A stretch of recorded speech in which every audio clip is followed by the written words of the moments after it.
Hi, most welcome by NutriClinic Society, NCS. Let us start informative video. Assalamu alaikum everyone. This webinar is conducted by Nutra Clinical Society. Today our topic is basic information about hijama.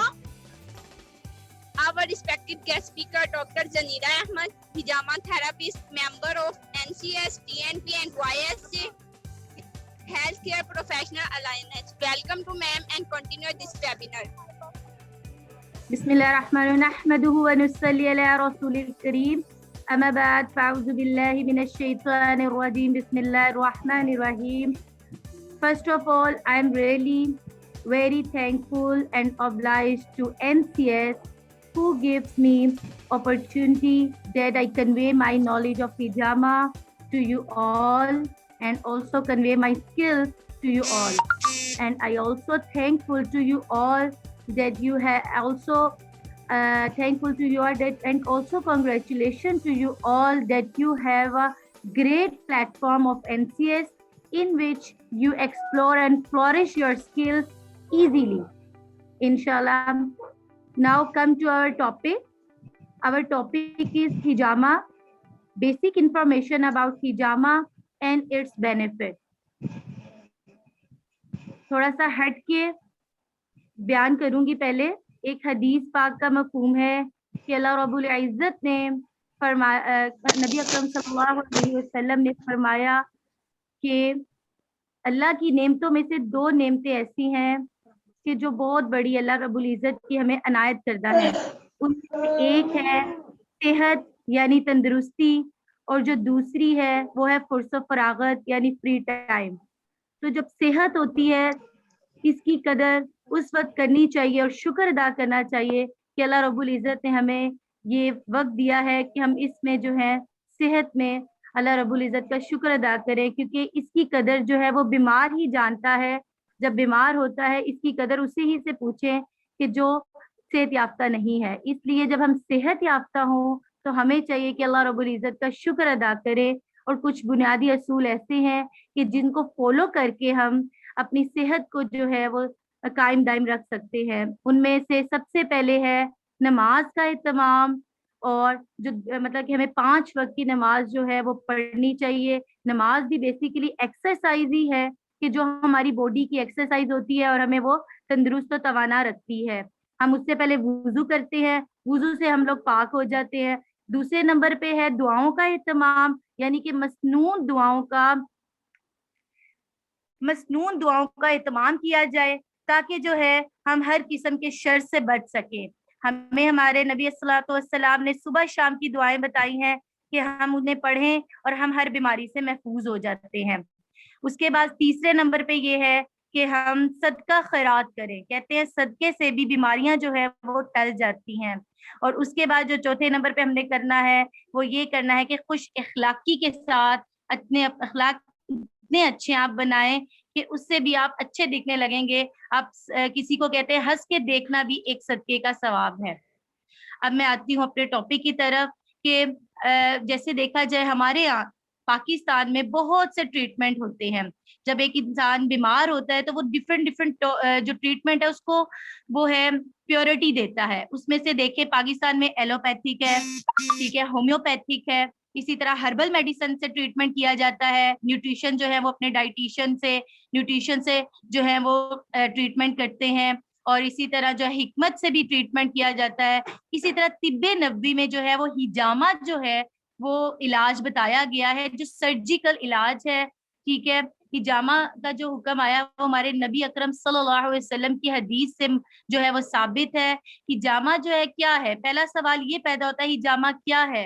हिजामा जो है वो सुन्नत way of treatment है जो कि हमारे नबी अकरम सल्लल्लाहु अलैहि वसल्लम की सुन्नत है. आप सल्लल्लाहु अलैहि वसल्लम ने इसका हुक्म फरमाया है. ये एक कदीम जो है वो तरीका इलाज है.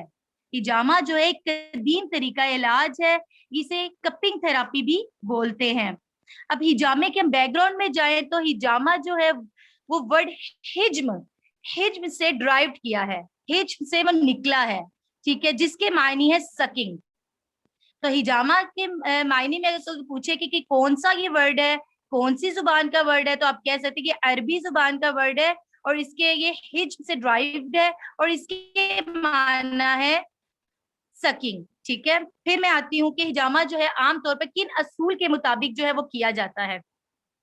हिजामा हर मुकाम का किया जाता है, बॉडी के तमाम जो है ना पॉइंट्स में कर सकते हैं। अगर आपको कोई भी डिजीज है, जैसे आपको स्टमक इश्यू है, तो हम स्टमक के ऊपर जो है हिजामा करेंगे।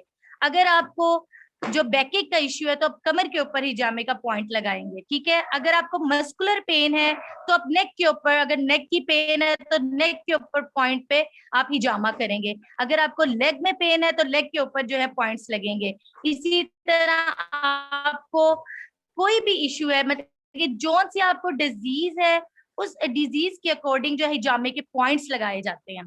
ठीक है, अब मैं आगे आती हूँ कि हिजामा जो है वो कितनी दफा हम लोग कर सकते हैं और किस से करवाना चाहिए। हिजामा जो है वो कितनी दफा कर सकते हैं, ये बहुत इंपॉर्टेंट क्वेश्चन है। और कितनी दफा और किन मकामात पर नहीं कर सकते, ये सारे पॉइंट जो है ना मैं आपके साथ डिस्कस करूंगी इंशाल्लाह। नेक्स्ट जो मैं करती हूँ, हिजामा कितनी दफा करना चाहिए। अच्छा, आपने एक हिजामा कर लिया है तो आप पेशेंट को कहें कि वो मैक्सिमम 1 to 2 वीक्स के बाद जो है वो विजिट करे। ठीक है, यानी कि एक हिजामे से दूसरे हिजामे में 2 वीक्स का डिफरेंस होना चाहिए, 2 वीक्स का मैक्सिमम, और या 1 मंथ का। 2 वीक्स जो है वो मिनिमम आ जाता है और मैक्सिमम जो है 1 मंथ आ जाता है। तो आप जब हिजामा करते हैं तो आप नेक्स्ट टाइम उसको विजिट के लिए बुलाएं तो 2 वीक्स के बाद, अगर उसकी सीवियर डिजीज है, इस तरह की डिजीज है कि उसको हिजामा 1 से 2 दफा करना चाहिए, तो आप उसको 2 वीक्स के बाद जो है वो बुला सकते हैं। इसी तरह आप देखें कि नहीं अभी माशाल्लाह उसको फर्स्ट अटेम्प्ट में ही जो है वो रिलीफ मिला है, तो आप जो है वो फिर 1 मंथ के बाद उनको हिजामा जो है के लिए बुला सकते हैं। अब हिजामे का ये आता है कि जब आप बुला रहे हैं उन्हें तो हिजामा कितनी दफा करवाएं, वो ये भी क्वेश्चन पैदा होता है कि हिजामा वो कितनी दफा करवाएं। तो ये होता है कि फर्स्ट ऑफ ऑल बाल दफा ऐसा होता है कि डिजीज इतनी सीवियर नहीं होती है, तो वो 1 अटेम्प्ट में ही हिजामा पेशेंट को ऑन द स्पॉट ही रिलीफ मिल जाता है। और अगर वो सीवियर है तो फिर हम जो है 3 से 7 दफा जो है हिजामा करने का हुक्म दिया जाता है, हुक्म होता है, तो 3 से 7 दफा उसका हिजामा किया जाता है। अच्छा, सम टाइम ऐसा होता है कि बाज डिजीज ऐसी हैं कि जिसमें जो है वो 9 टाइम्स भी हिजामा किया जाता है, वो आर्थराइटिस है। अब आर्थराइटिस देख ले, ऐसी डिजीज है कि जिसमें बॉडी के तमाम होल बॉडी में जो है ना वो पॉइंट्स लगाए जाते हैं हिजामा के, तो उसमें 9 टाइम जो है वो हिजामा किया जाता है। या आप जो है नोट करें कि आर्थराइटिस में 9 टाइम जो है वो हिजामा जो किया जाता है, अदरवाइज 3 to 7 टाइम हिजामा किया जाता है और वो पेशेंट को रिलीफ मिल जाता है। और सम टाइम तो ऑन द स्पॉट 1 टाइम में ही पेशेंट जो है वो काफी हद तक रिलीफ पा जाता है। ठीक है, नेक्स्ट क्वेश्चन हमारा ये होता है कि हिजामा जो है वो किस डेट पे या कौन सा स्पेसिफिक इसके लिए टाइम है। तो मैं आपको कहती हूँ कि बाज ऐसी मन घड़त हदीस है, बाज लोग कहते हैं कि ट्यूसडे को, वेडनेसडे को, सैटरडे को हिजामा नहीं करते। सम टाइम बाज लोग कहेंगे आपको कि वेडनेसडे को हिजामा नहीं करते, सैटरडे को हिजामा नहीं करते, तो ऐसी कोई हकीकत नहीं है, ये सब मन घड़त अहदीस है, ये ज़ाइफ हदीस है, इनका कोई ताल्लुक नहीं है। तो आप उन्हें ये कह सकते हैं कि ये मन घड़त हदीस है, ज़ाइफ हदीस है, तो इसमें कोई हकीकत नहीं है। हिजामा जो है वो मंडे, ट्यूसडे, वेडनेसडे, थर्सडे सारे डेज में कर सकते हैं। हाँ, कुछ आप सल्लल्लाहु अलैहि वसल्लम ने कुछ खास तरीके बताई हैं कि एक हदीस पाक का मफहूम है कि मेरे नबी अकरम सल्लल्लाहु अलैहि वसल्लम ने फरमाया कि आपको हिजामे की कुछ मखसूस तारीख है जिसमें शिफा मिलती है, वो है 17, 19 एंड 21। ये 3 जो है ना डेट्स, ये कमरी महीने की जो चांद की तारीख के ऊपर, जिसे लूनर हम कैलेंडर कहते हैं, उसके मुताबिक 17, 19 और 21 को ज्यादा बेनिफिशियल होता है हिजामा। ये नहीं कि बाकी डेज में नहीं है, नहीं, आप बाकी डेज में भी कर सकते हैं, बाकी डेट्स पे भी कर सकते हैं, लेकिन ये 3 डेज जो है ना वो खास मखसूस हो गए हैं कि इसमें ज्यादा बेनिफिशियल है। वैसे आप सल्लल्लाहु अलैहि वसल्लम को जब जब दर्द होता था, जब जब आपको कोई तकलीफ होती थी, तो आप सल्लल्लाहु अलैहि वसल्लम हिजामा फरमाते थे, तो कोई स्पेसिफिक जो है वो डे मुकर्रर नहीं है। ठीक है, और ना किसी की मुमानत फरमाई गई है कि इस डे को नहीं करना। नेक्स्ट क्वेश्चन है कि हिजामा के इलाज में मुख्तलिफ इरशादात को हम देख लेते हैं, ताकि आपको इतना नॉलेज हो जाए कि जब कोई आपसे पूछे कि इसके मुतालिक कोई हदीस बयान करें तो आप उसकी हदीस भी बयान कर सकते हैं। आपका इंशाल्लाह ये सेशन बेनिफिशियल होगा। आगे मजीद मैं और आपको मेथड भी अभी बताऊंगी इंशाल्लाह, जो है वो मैं बेनिफिट्स भी बताऊंगी, प्रिकॉशंस भी बताऊंगी, और आपको इसी तरह सारा हिजामे के मुतालिक आपको पता चल जाएगा इंशाल्लाह। बेसिक इंफॉर्मेशन भी पता चलेगी और हिजामा के जितने बेनिफिट्स हैं वो भी पता चल जाएंगे इंशाल्लाह। फिर हदीस पाक में हम देखते हैं कि हजरत इब्ने अब्बास रज़ी अल्लाह अन्हु हुज़ूर सल्लल्लाहु अलैहि वसल्लम का इरशाद नकल करते हैं कि आप सल्लल्लाहु अलैहि वसल्लम ने फरमाया कि जो हिजामा है, आप सल्लल्लाहु फरमाया कि जो शिफा है वो 3 चीजों में है। शिफा जो है वो 3 चीजों में है। नंबर 1, हिजामा से जरब लगाने में, ठीक है। पहले जमाने में जो था वो लीच थेरापी जो थी, वो लीच थेरापी जो थी वो इस्तेमाल होती थी, यानी कि जो जोंकी होती है ना, लीच जोंकों को कहते हैं, वो जो है वो लगाई जाती थी। तो जब जहां से डिजीज होती थी वहां पे वो रख दी जाती थी, तो वो गंदा खून जो थी ना वो चूस लेती थी, तो जिसकी वजह से वो फूल जाती थी, फिर उनको रिमूव कर दिया जाता था। तो तब लीच जो थी ना वो थेरापी यूज होती थी। अब उसको चाइनीज ने मोल्ड करके जो है वो कपिंग थेरापी का नाम दे दिया, ठीक है। लीच थेरापी को मोल्ड करके कपिंग थेरापी का नाम दे दिया गया है। तो आजकल जो है वो चाइनीज में जो है ये नेशनल उनका ये जो है ना ट्रीटमेंट है। चाइनीज इसको बहुत ज्यादा जो है ना वो फॉलो कर रहे हैं, और बहुत ज्यादा। और इसके अलावा देखें, आपके पाकिस्तान में भी अब काफी ट्रेंडी होता जा रहा है कि जो जितने भी हैं लोग, वो बाकी अपनी सारी फील्ड के साथ साथ हिजामा को भी जो है ना वो प्रेफर कर रहे हैं। तो मैं आपसे भी कहूंगी कि सब जितने भी हैं, जिसकी जो फील्ड है, वो अपने साथ हिजामा को साथ लेकर चलें। तो इंशाल्लाह, वो कहते हैं सोने पे सुहागा हो जाता है, तो इंशाल्लाह इसमें तो है ही शिफा, ये तो है ही सुन्नत ट्रीटमेंट, तो इसमें तो हम जो है इनकार ही नहीं कर सकते ना, क्योंकि कहते हैं सुन्नत को जिंदा करना भी 100 बदरी शहीदों के सवाब के बराबर होता है। तो इसी तरह देखिए, आजकल वेस्टर्न कंट्रीज जो है वो इनको पढ़ा भी रही है, और जो है उनके जितने भी कॉलेज में इसको स्पेशल सिखाया जा रहा है, और वो जो है अपने इम्प्लीमेंटेशन भी इसका कर रहे हैं। मतलब कि जितने भी उनके वो आते हैं पेशेंट्स वगैरह, वो भी इसके साथ भी उसको जो है ना कर रहे हैं। अरबी में तो ये चलता ही है, जितने अरबी हैं वो लोग यही हिजामा ही तो करते हैं। उनको तो जामा इतना पसंद है कि अरबी लोग सही है, और आजकल इसमें हिजामा ही है। फिर आप सल्लल्लाहु अलैहि वसल्लम ने नेक्स्ट चीज जो बताई वो है शहद। आप सब फरमाया कि शहद में भी वो है शिफा। तो अब देखें, शहद जो है वो हम कहते हैं कि जब गला खराब होता तो हम एक चम्मच ले लेते हैं ना, तो गर्म पानी में डाल के, तो कितना शिफा मिलती है। तो इसी तरह देखें आप कि जब शहद है, अगर किसी की डायबिटीज जो है वो इतनी हद तक लो हो गई है, तो कहते हैं कि अगर थोड़ा सा वो शहद हनी यूज कर ले तो उसकी डायबिटीज भी ऑन द स्पॉट जो है वो ठीक हो जाती है।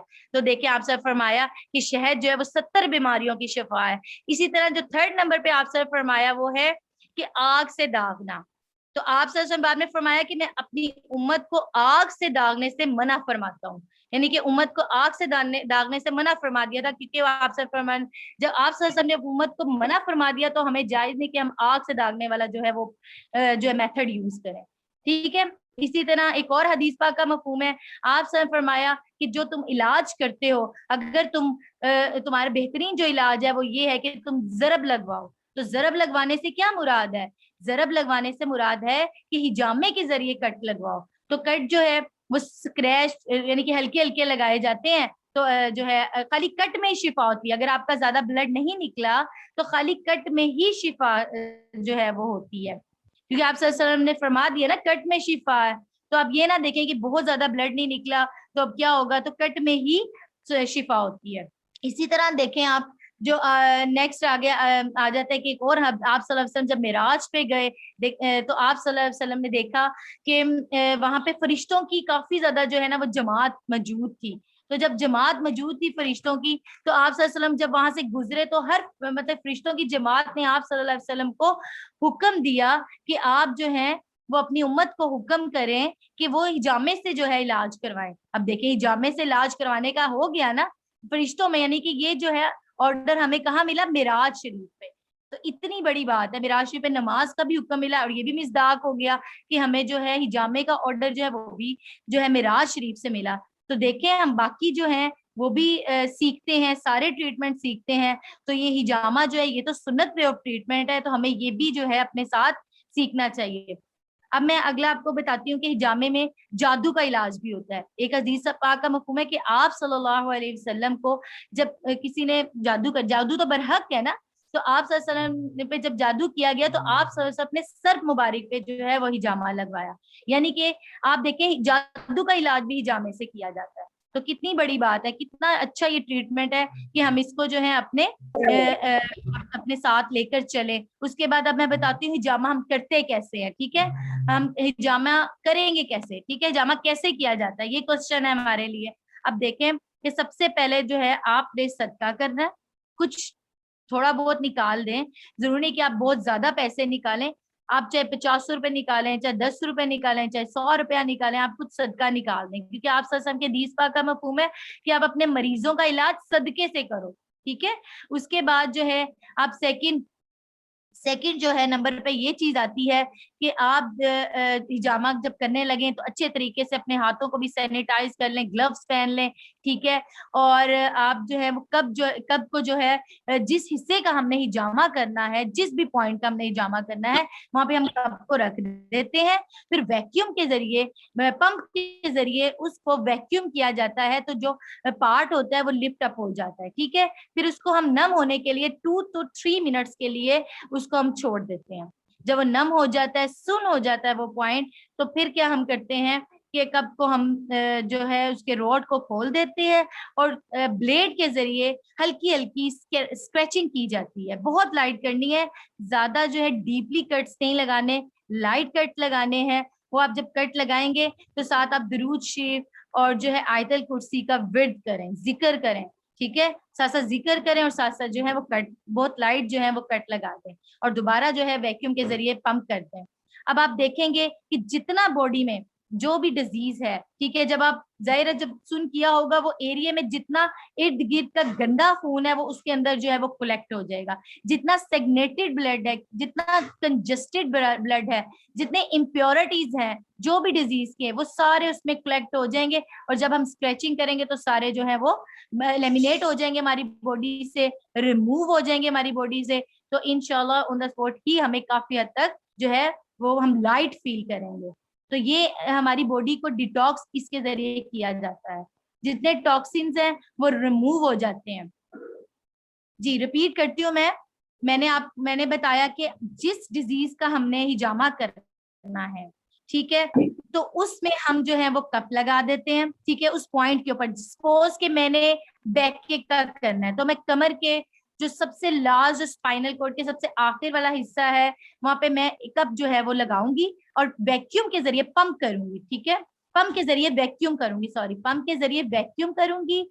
और हमारी जो उतना पार्ट है वो लिफ्ट अप हो जाएगा, ऊपर हो जाएगा, उभर जाएगा। और फिर उसको 2 से 3 मिनट्स के लिए हम जो है वो छोड़ देंगे, ठीक है। तो वो पार्ट जो है वो नम हो जाएगा, ब्लंट हो जाएगा, सुन हो जाएगा। और जितने इर्द गिर्द की डिजीज है वो भी उसके अंदर जो है वो कलेक्ट होना शुरू हो जाएगा। जो गंदा खून है वो कलेक्ट होना शुरू हो जाएगा। जब वो कलेक्ट हो जाएगा, जितने इम्प्योरिटीज हैं, जितना कंजेस्टेड ब्लड है, जितना स्टेगनेटेड ब्लड है और जितने टॉक्सिन्स हैं, वो सारे जो है उसके अंदर आके हमारी बॉडी से जो है वो रिमूव हो जाएंगे। जब हम कट लगाएंगे, जब हम जो स्क्रैच करेंगे ब्लेड के जरिए, लाइट लाइट लाइट लाइट, बहुत लाइट कट्स लगाने हैं, इतने डीपली कट नहीं लगाते।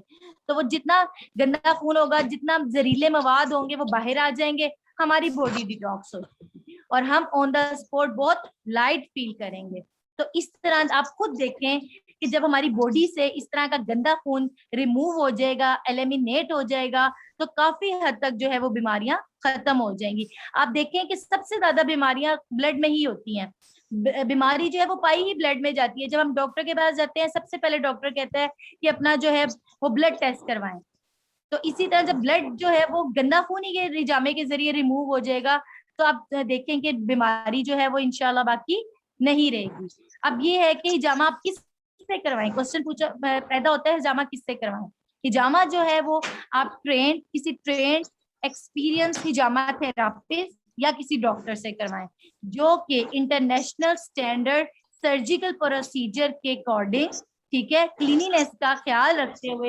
आया कि जो वो ब्लेड यूज कर रहा है डॉक्टर, वो ये तो नहीं कि सारे पेशेंट को साथ रख के एक ही ब्लेड से सब पेशेंट के ऊपर स्केचिंग कर रहा है, तो ये सही नहीं है। इस तरह तो एक पेशेंट की जो है वो डिजीज जो है वो ट्रांसफर होके नेक्स्ट पेशेंट पे भी जाने का खतरा है। इस तरह जो है वो एड्स का खतरा हो जाता है। इस तरह कप्स जो है वो भी हर पेशेंट के इंडिविजुअल तौर पे वो यूज करें, और ब्लेड भी वो करे, और ग्लव्स हैं वो भी हर एक के डिफरेंट होने चाहिए। तो ये चीज का आप देखें, हाइजेनिक होना चाहिए आपका ट्रीटमेंट, तो तब आप जो है वो उनसे ही जामा करवा सकते हैं।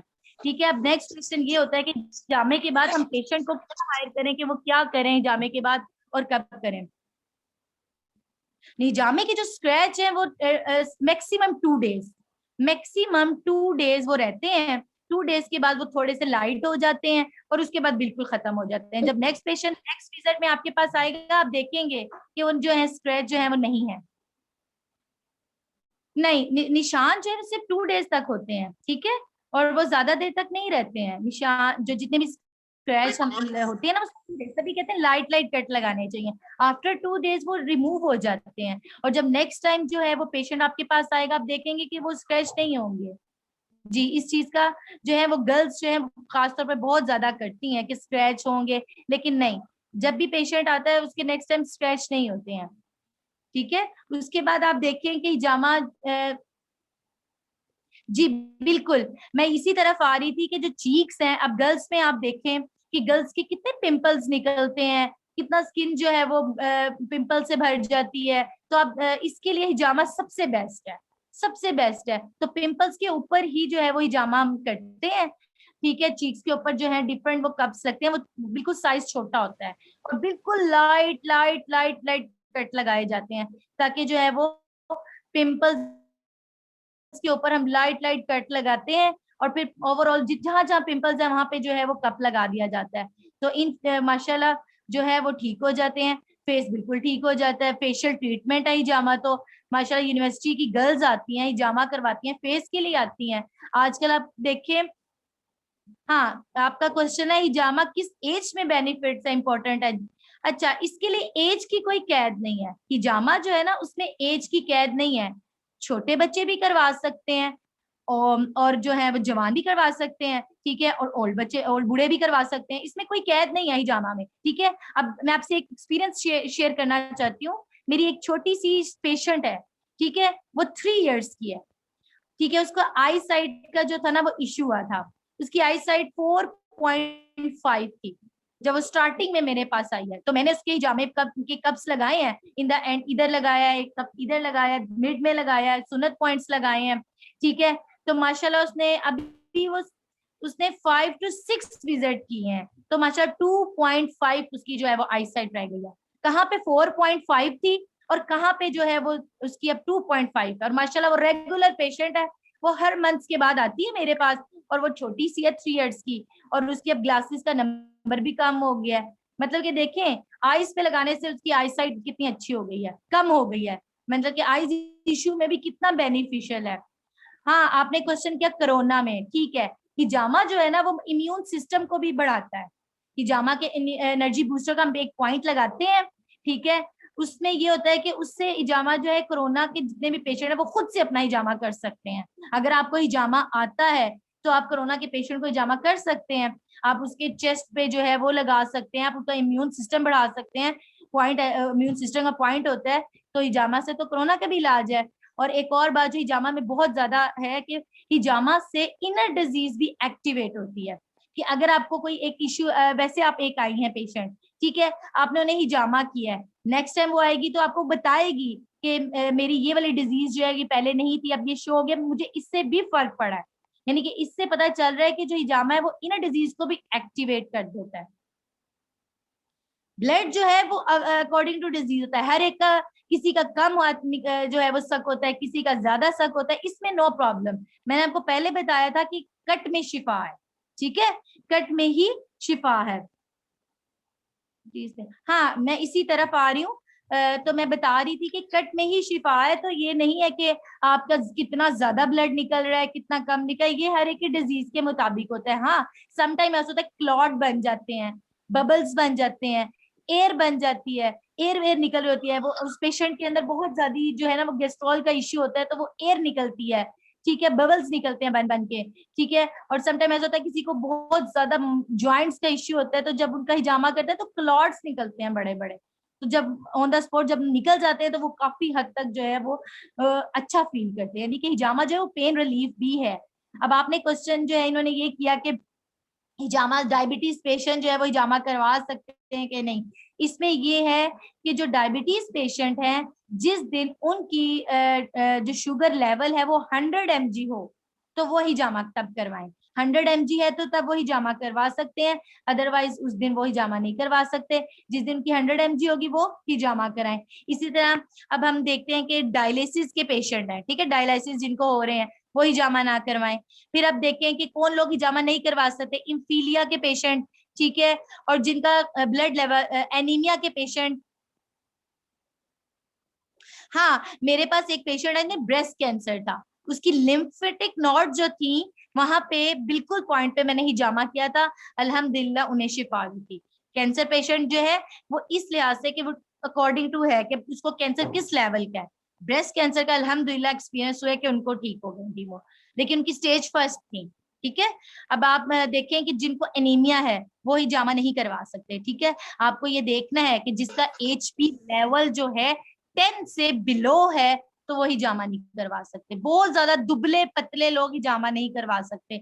हाँ, जिसको पीरियड्स हुए में है, गर्ल्स में मेंसेस पीरियड्स हुए में, तो वो हिजामा नहीं करवा सकते। और इसी तरह के जो प्रेग्नेंट वुमेन है, अगर उनके फर्स्ट 3 मंथ्स हो गए हैं तब वो हिजामा करवा सकती हैं। स्टार्टिंग में प्रेग्नेंट वुमेन भी हिजामा नहीं करा सकती, ठीक है। और इसी तरह वो पेशेंट के जो लॉपरिन यूज कर रहे हैं, खून को पतला करने वाली मेडिसिन यूज कर रहे हैं, तो वो हिजामा नहीं करवा सकते जब तक वो 3 डेज बिफोर जो है वो उन लॉपरिन को छोड़ ना दें, खून पतला करने वाली मेडिसिन को छोड़ ना दे, तब वो हिजामा नहीं करवा सकते, ठीक है। इसी तरह हम देखते हैं कि जब हिजामा के लिए भी कोई रिक्वायरमेंट्स होती हैं कि कौन लोग मतलब किस कंडीशन के तहत जो है वो हिजामा किया जाता है। अब देखें कि अगर एक पेशेंट आई है, वो उसने खाना पीना मतलब बहुत ज्यादा पेट फुल करके खाना पी के आई है, यानी कि उसने खाना खाया हुआ है, तब उसका हिजामा नहीं कर सकते, ठीक है।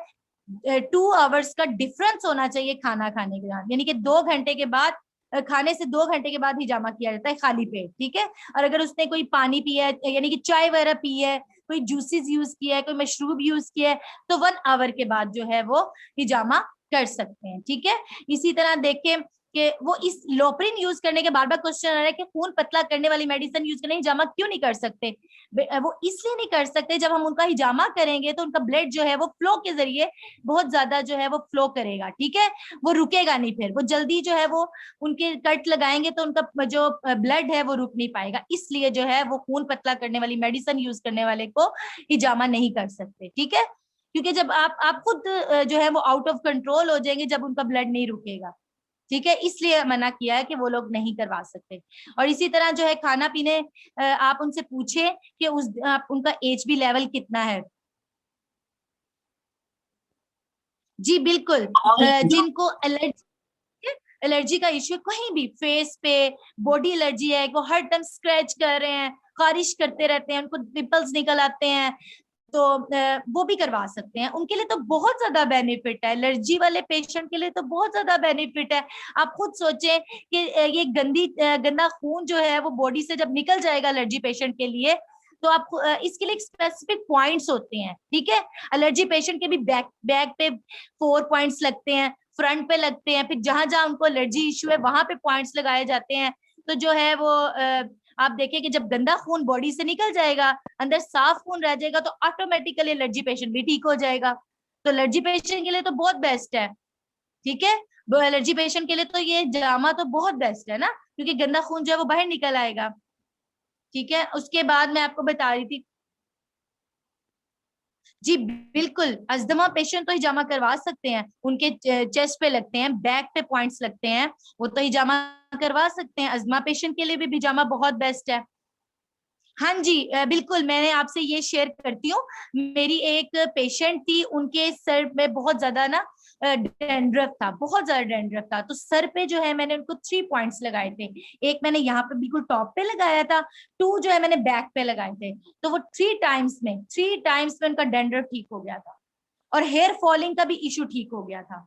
जितने डिप्रेशन वाले पेशेंट होते हैं, मैं इनके बेनिफिट्स भी बता रही हूँ, जितने डिप्रेशन वाले पेशेंट होते हैं, जिनको बहुत ज्यादा एंजाइटी रहती है, हर टाइम सोचते रहते हैं और बहुत ज्यादा डिप्रेस होते हैं, उनके लिए भी हिजामा बहुत ठीक है। सर पे पॉइंट्स लगाते हैं, अल्हम्दुलिल्लाह वो बहुत ज्यादा सुकून से सोते हैं और उनका डिप्रेशन भी काफी हद तक खत्म हो जाता है। तो जिनको हेडेक का इश्यू है, ठीक है, जिनको मीग्रेन का इश्यू है, ठीक है, उन सब के लिए हिजामा बेस्ट है। ठीक है, सर पे जो पॉइंट्स लगाते हैं तो हम 2 तरह के लगाते हैं, या तो शेव के साथ लगाते हैं या विदाउट शेव लगाते हैं। अगर आप नहीं चाहते कि आपके जो हेयर है वो शेव किए जाए, तो विद हेयर के साथ भी हिजामा जो है वो हम कर लेते हैं। तो अल्हम्दुलिल्लाह उसमें भी काफी हद तक रिलीफ मिलता है।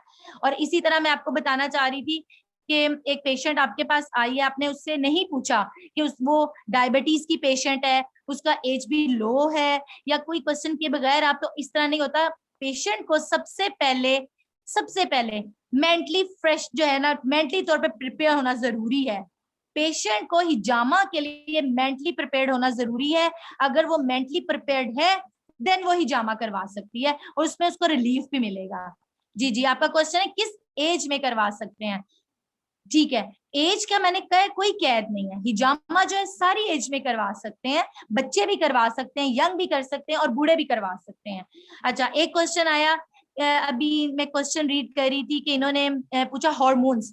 मैं इसी तरफ आ रही थी कि आजकल देखें कि हर गर्ल्स को तकरीबन पीसीओएस का और पीकॉर्ड का बहुत इशू है, बहुत ज्यादा। हार्मोन्स जो है वो बहुत इम्बैलेंस्ड है, तो उसमें तो बहुत ही अच्छा है माशाल्लाह। मैंने बहुत सी यूनिवर्सिटी की गर्ल्स भी जो हैं और भी कुछ मेरे अपने भी फ्रेंड्स थी, मैंने उनका माशाल्लाह बहुत ट्रीट किया है ये पीसीओएस का इशू। अल्हम्दुलिल्लाह इर्रेगुलर पीरियड्स थे उनके, वो रेगुलर हो गए हैं, और उनको पेन जो थी वो पीरियड्स की होती थी वो अल्हम्दुलिल्लाह पेन रिलीफ जो है मतलब खत्म हो गई उनकी पेन का इश्यू, और उनको टाइम पर भी आ रहे हैं और हार्मोन्स भी उनके बैलेंस्ड हो गए हैं, तो पीसीओएस का इश्यू भी उनका ठीक हो गया है। और सबसे ज्यादा ये कि इसको थायराइड, ठीक है, सबसे ज्यादा जो है वो थायराइड जो है वो भी आजकल बहुत इन हुआ है, जिसकी वजह से थायराइड की वजह से जो है काफी ऐसा इरेगुलर हो रहे हैं पीरियड। तो उसमें भी थायराइड में भी अल्हम्दुलिल्लाह हिजामा में इलाज है। थायराइड की भी पेशेंट जो है वो काफी हद तक ठीक हो रही है अल्हम्दुलिल्लाह, और उनकी जो उनको थायरॉक्सिन खानी पड़ती है वो अल्हम्दुलिल्लाह वो नहीं खा रही है, और थायराइड से भी उनको काफी हद तक फर्क पड़ा है। ठीक है, हार्मोन से भी काफी हद तक जो है वो, जो मेल्स में भी हार्मोन्स के इश्यू, उसमें भी अल्हम्दुलिल्लाह सुमा अल्हम्दुलिल्लाह मेल्स में भी जो भी हार्मोन्स का इश्यू आ रहा है, हिजामा उसमें बेस्ट है। जी, हिजामा उसमें बहुत अच्छा है।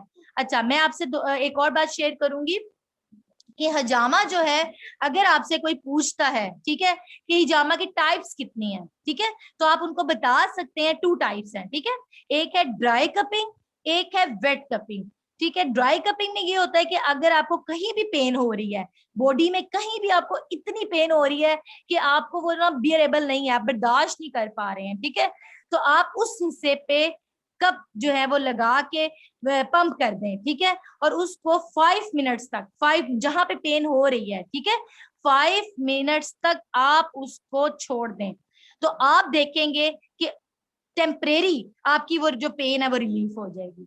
ठीक है, क्योंकि कहते हैं ना रूम में RAM memory, read only memory जो है वो परमानेंट मेमोरी होती है, और एक मेमोरी होती है जो टेम्परेरी मेमोरी होती है। तो इसी तरह जो ड्राई कपिंग है वो टेम्परेरी ट्रीटमेंट है, आपको फिलहाल वो इलाज, फिलहाल जो है वो पेन रिलीफ हो जाएगी। ठीक है, और जो वेट कपिंग है वो परमानेंट है। ठीक है, वो तो इंशाल्लाह आपको फिर परमानेंट जो है वो आपको रिलीफ मिलेगा, आपको एक प्रोसेस से गुजर कर जाएंगे, 1 2 3 4 सेशन लेंगे तो अल्लाह रब्बुल इज्जत की तरफ से आपको इंशाल्लाह शिफा मिलेगी। ठीक है, आप अब आप देखें कि प्रेग्नेंट वुमन है, वो भी हिजामा करवा सकती है अगर उसकी प्रेगनेंसी नहीं हो रही। हमारे इसके भी बहुत ज्यादा जो है हमारे बहुत ज्यादा ऐसे जो हैं पेशेंट ऐसे भी थे कि जो 15 ईयर से कंसीव नहीं कर रहे थे, 18 ईयर से कंसीव नहीं कर रही थी, 5 ईयर से कंसीव नहीं कर रही थी, उनकी शादी को 5 ईयर्स हो गए थे, तो अल्हम्दुलिल्लाह हिजामा में उसका भी इलाज था। अब अल्हम्दुलिल्लाह वो प्रेग्नेंट है, अल्लाह के फजलो करम से, तो प्रेगनेंसी का भी इसमें इलाज है। अब देखिए हार्मोन्स जो है वो किस तरह इम्बेलेंस, और इसमें ये होता है कि सबसे अच्छा, अगर किसी के पिंपल्स निकल रहे हैं, ठीक है, वे हम ये देखेंगे कि या तो उनको फिर हार्मोन्स का इश्यू हो रहा है या उनको पीसीओएस का इश्यू हो रहा है, ठीक है। तो उसके लिए फिर हम रिपोर्ट चेक करेंगे, उसके अकॉर्डिंग फिर उसका इलाज करेंगे, तो हार्मोन्स भी बैलेंस्ड हो जाएंगे इंशाल्लाह। और अगर उसको वैसे ही पिंपल्स का इश्यू है तो पिंपल्स भी ठीक हो जाएंगे। इसी तरह वेट की तरफ भी आ रही हूँ कि अगर कोई बहुत ज्यादा वेट गेन कर रहा है अपना, ठीक है, तो हिजामा उसके सारे फैटी एरियाज में लगाया जाता है, कपिंग की जाती है, जितने भी फैटी एरियाज हैं उसके, तो उससे जितनी उसकी टॉक्सिन है वो रिमूव हो जाती है अल्हम्दुलिल्लाह। काफी हद तक जो है वो मोटापा भी खत्म हो जाता है, यानी कि वेट लॉस में भी इसका काफी इलाज किया जाता है। तो हिजामा तो वेट लॉस भी करता है, कोई इश्यू नहीं है। जामा में जितने आपके फैटी एरियाज है वहाँ पे जामा लगाया जाता है और वो जो है काफी हद तक ठीक हो जाता है। अब ऑन द स्पॉट जो है आप हिजामा करने के बाद बहुत लाइट फील करते हैं, बहुत रिलैक्स फील करते हैं, क्योंकि आपकी जितनी भी बिग आर्टरीज हैं वो सारी जो है ना वो एक्टिवेट हो जाती हैं। और लिम्फेटिक सिस्टम जो है सबसे पहले नहीं लगाना, जिसे हराम मगज कहते हैं, उसके ऊपर हिजामे का पॉइंट नहीं लगाना, मोड्यूला ऑब्लोंगेटा के ऊपर हिजामे का पॉइंट नहीं लगाना। उसका रीजन ये है कि उसे याददाश्त खो जाने का अंदेशा होता है, ठीक है। ये पॉइंट आप जो है वो समझ लें कि हराम मगज के ऊपर जो है वो बिल्कुल पॉइंट नहीं लगाना, उससे यादाश्त खो जाने का अंदेशा है। और जो सेकंड पॉइंट है वो ये है कि आपने नी के ऊपर, जैसे हमारे घुटने है उसके ऊपर जो वाली हड्डी होती है ना, उस पर भी हिजामा नहीं लगाना। उससे जितना भी वो स्ट्रक्चर होगा ना, मस्कुलर स्ट्रक्चर, वो जो है ना वो खतरे में हो जाएगा, ठीक है, वो डिस्टर्ब हो जाएगा, क्योंकि सारा जितना वो होल्ड होता है ना सारा उस हड्डी के ऊपर होता है। तो उस हड्डी के ऊपर जो है वो हिजामा नहीं लगाना। हिजामा कितने अरसे बाद लगाते हैं? मैंने आपको पहले बताया कि ये आपको डॉक्टर सुजेस्ट करती है कि आपको हिजामा जो है वो हर मिनिमम 2 वीक्स के बाद आप हिजामा कर सकते हैं, ठीक है। और हर मंथ के बाद, ठीक है, या हर महीने हिजामा करवाएं। अगर आपकी डिजीज ऐसी है वो आपको डॉक्टर सुजेस्ट करे, या 2 वीक्स के बाद हिजामा करवा सकते हैं। हाँ, डायबिटीज पेशेंट जो है, अगर उनका लेवल 100 mg है, ठीक है, उनकी उस दिन शुगर 100 mg है, तो वो हिजामा करवा सकते हैं। लेकिन उनमें आप लाइट लाइट कट लगाएं, क्योंकि उनका जो ब्लड है ना वो ज्यादा फ्लो करता है, वो फिर रुकता नहीं है, तो बहुत लाइट कट्स लगाएं।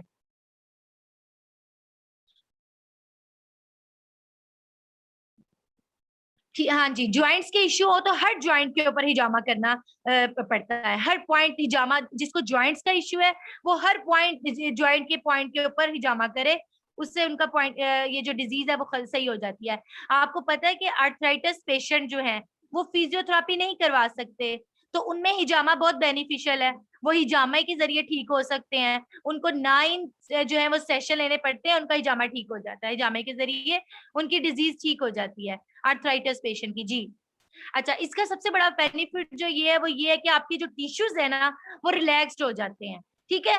आपकी जो लिम्फेटिक सिस्टम है ना, आपको पता है लिम्फेटिक क्या होता है, कि जो ब्लड वेसल्स की तरह एक चैनल होता है, ठीक है। इसके अंदर ब्लड तो कैरी नहीं करते, लिम्फेटिक जो है वो ब्लड कैरी नहीं करते, लेकिन इसके अंदर क्या होता है, वो टिश्यू फ्लूइड जो है वो इसके अंदर कलेक्ट किया जाता है, ठीक है। इसकी भी जो है ना वो वर्किंग एक्टिवेट हो जाती है। हिजामा करने के बाद लिम्फेटिक सिस्टम एक्टिवेट हो जाता है, हिजामा करने के बाद लिम्फेटिक नोड्स जो हैं वो क्लियर हो जाती हैं। जितनी भी बीमारियां वो लिम्फेटिक नोड्स के अंदर जमा होती हैं, ठीक है।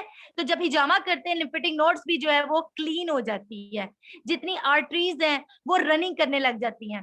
हिजामे के बाद हमारा ब्लड जो है वो सर्कुलेट करने लग जाता है, हमारे ब्लड की सर्कुलेशन अच्छी हो जाती है हिजामे के बाद, ठीक है। हिजामा जो है वो इतना बेनिफिशियल है कि आपकी जितनी आर्टरीज हैं वो जो क्लीन हो जाती हैं, ठीक है। आपका मोड्यूला ऑब्लोंगेटा की वर्किंग अच्छी हो जाती है, और आप जो है हिजामे के बाद खुद अपने तौर पे भी लाइट फील करते हैं, रिलैक्स्ड फील करते हैं। जी बिल्कुल, मसल स्ट्रेचिंग किसी की हो, ठीक है, कोई ऐसा पेशेंट हो, उसका अकड़ाव आ गया हो जिस्म में, ठीक है, उसके मसल जो है वो स्ट्रेच हो गए हों, ठीक है, और उसमें ये है कि आप उसका पहले उसका हल्का-सा मसाज करें, ठीक है? एक मसाज के ज़रिए भी हिजामा किया जाता है, ठीक है?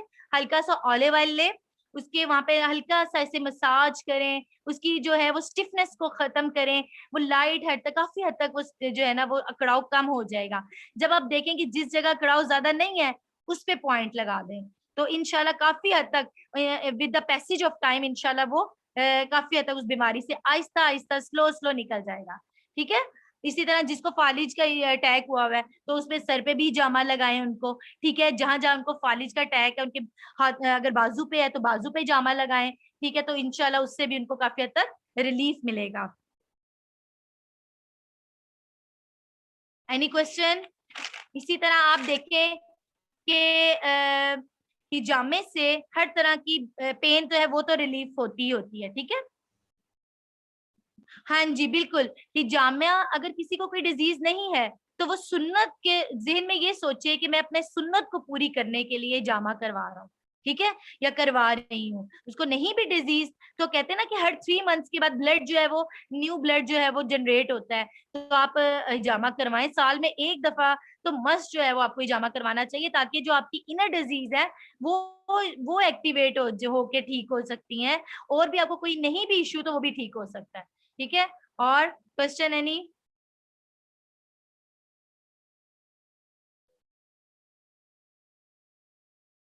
फिर इसमें ये होता है कि जितने एंजाइटी पेशेंट है, मिग्रेन पेशेंट है, वो अपने सर का जो है हिजामा करवा सकते हैं, ठीक है? सर में हिजामा कराने के बाद बहुत ज़्यादा रिलैक्स मिलता है। जी, मैम ऐसा ही हो सकता है किसी को कोई डिज़ीज़ ना हो। जी ऐसा तो हो नहीं सकता कि किसी को कोई डिज़ीज़ ना हो, कोई ना कोई इश्यू होते हैं, लेकिन सम टाइम ऐसा होता है कि हम लोग समझते हैं कि हमें कोई डिज़ीज़ नहीं है, तो हम जो है वैसे ही सुन्नत को पूरी करने के लिए हिजामा करवा सकते हैं। ऐसी कोई बात नहीं है, ऐसा होता है कि किसी को ना भी हो कोई डिज़ीज़। जी, बिल्कुल आप ये एनसीएस से बढ़ के मैं कहती हूँ कि कोई अच्छा इंस्टीट्यूट नहीं हो सकता, ठीक है? हम स्लो एंड स्टडी अगर आप इसमें विलिंग हैं कि हम आपको एनसीएस के ज़रिए ही जो है वो वर्कशॉप करवाई जाए हिजामा की लाइव, ठीक है? तो हम इंशाल्लाह इसकी भी प्लानिंग करेंगे, ठीक है?